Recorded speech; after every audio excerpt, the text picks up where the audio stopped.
My name is Sherry Gray, and I'm the owner of Johnson Gray Financial Services. And welcome back to my series on personal finance. This time, we're going to be talking about saving for a rainy day. And the scripture of reference is Proverbs chapter 6, verses 6 through 8, and it says, "Go to the ant, O sluggard, observe her ways and be wise, which having no chief, officer, or ruler, prepares her food in the summer and gathers her provision in the harvest." And this is a scripture that's really stressing and talking about saving during times of plenty for times of want. And then there are other biblical references to that as well, including the story of Joseph, and you can read that if you get a chance as well. In the Bible, rain is often associated with God's blessings.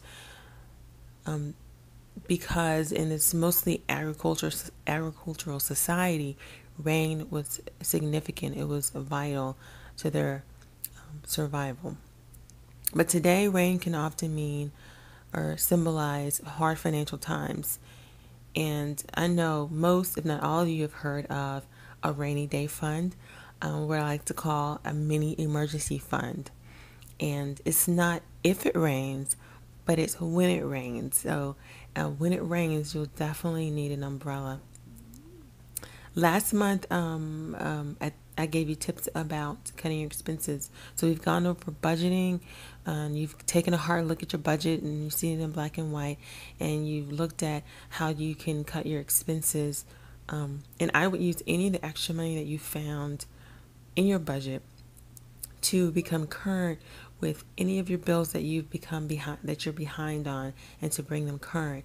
And I would use the rest of that extra money to begin to fund your mini emergency fund. I recommend saving a mini emergency fund of $1,000 to $5,000, depending on your comfort level and your income level. But of course, eventually you will want to save a full 3 to 6 month emergency fund, looking at your budget, looking at your expenses, and determining how much money you're going to need on a monthly basis to maintain your household. And you want to save 3 months of those expenses to 6 months of those expenses. Now, when I was younger, I did not understand the significance or the importance of saving a mini emergency fund. And inevitably, I would have this unexpected expense like a car repair, home repair, or a dental visit, and I wouldn't be ready, and fear would grip me. Fear would just take hold of me because I didn't know how I was going to pay for this expense, and this happened over and over and over again. And like the great motivational speaker Les Brown said, when everyone reaches that point when they said, "I've had it, I've had it." And that's what I did. Something snapped in me. I said, "I had it. I cannot live like this anymore. I can't keep spending every dime I make. I can't keep living paycheck to paycheck. I cannot do this anymore." It was at that moment that I made a decision. I made a conscious decision that I'm going to start saving a mini emergency fund. I'm going to start saving money so that when these things happen, I'm ready.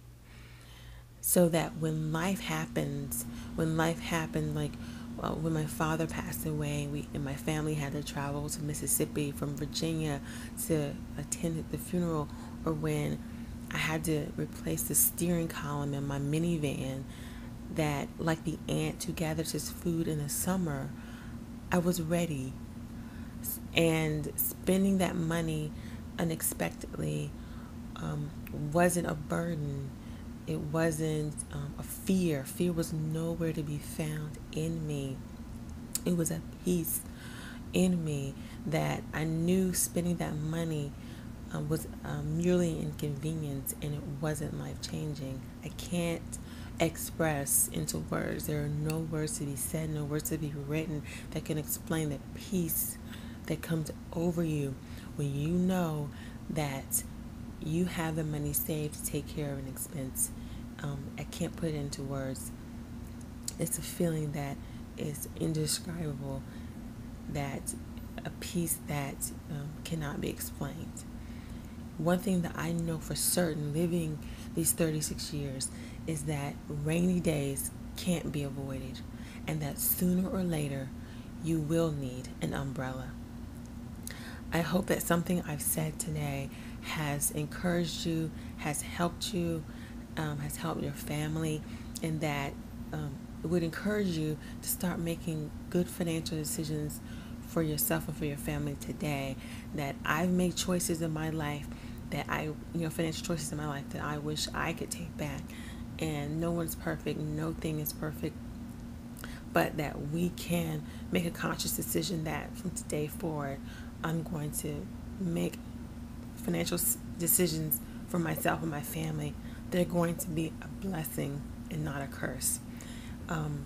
I pray that these audio files continue to bless you and continue to encourage you in making good financial decisions.